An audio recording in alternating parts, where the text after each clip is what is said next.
ঘটনা প্রকাশিত হতেই বুঝে গিয়েছিলাম এ এক গা ঘিনঘিন করা, মাথা ঝিমঝিম করা জঘন্য এক অপরাধ। কোথায় আছি আমরা? নেই কি ন্যূনতম বাঁচার অধিকার? চোখের জলে প্রণতি জানিয়ে ঈশ্বরের কাছে জানিয়েছি আকুল প্রার্থনা। বলেছি বিনাশ হোক অমানবিক অসভ্য অশুভ শক্তির। বলেছি বিচার হওয়া ভীষণ জরুরি, নইলে অপরাধীর হাত হবে আরো লম্বা। সমাজের শরীরে ভয় বাঁধবে ভয়ানক বাসা। নিরাপত্তার অভাবে পঙ্গু হবে মানব জীবন। নাগরিক আন্দোলন জনপ্রতিবাদকে জানিয়েছি সাধুবাদ। অংশ নিয়েছি স্বয়ং, রাখিনি লোক দেখানো প্রমাণ। ফেসবুকে প্রতিবাদের ছবি ক্যাপশন করিনি প্রকাশ। রুচিতে বাঁধেছি, যদিও পাড়া প্রতিবেশী বন্ধু মহলের কাছে আছে এর প্রমাণ। দিন যত এগিয়েছে দেখেছি জুনিয়র ডাক্তাররা একত্রিত হয়ে করছে প্রতিবাদ। প্রথমে মনে হয়েছে এ এক নজিরবিহীন আন্দোলন, পরে মনে হয়েছে এ কি সত্যি আগামীর পক্ষে শুভ ফলদায়ক।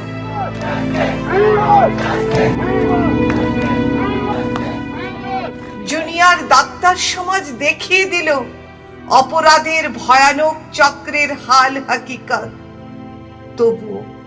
তবুও কেন রাজনৈতিক দলগুলো নিরুত্তাপ নিষ্প্রভ? আমি ডাক্তার ঘরণী। ছেলের জন্মের পর প্রথম কথা ছিল আমার ডাক্তার স্বামীর, ছেলে যেন না হয় ডাক্তার।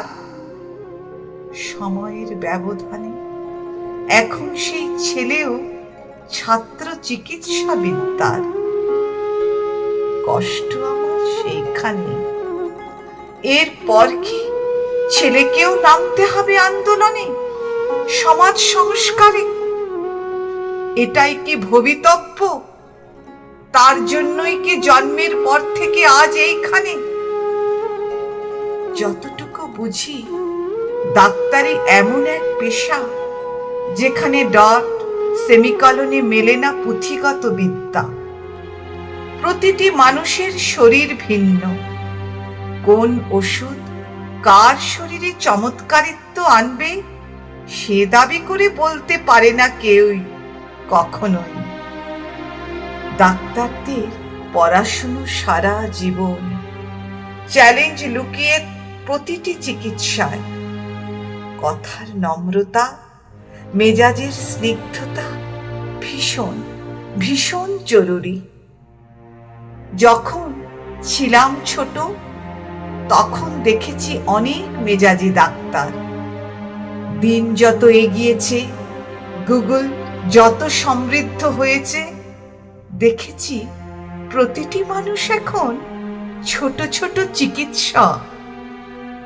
এই রকম একটা পরিস্থিতিতে ডিগ্রিধারী চিকিৎসকদের শিক্ষা, জ্ঞান, ধৈর্য, সহানুভূতি, করুণা শব্দগুলো ভীষণ দামি।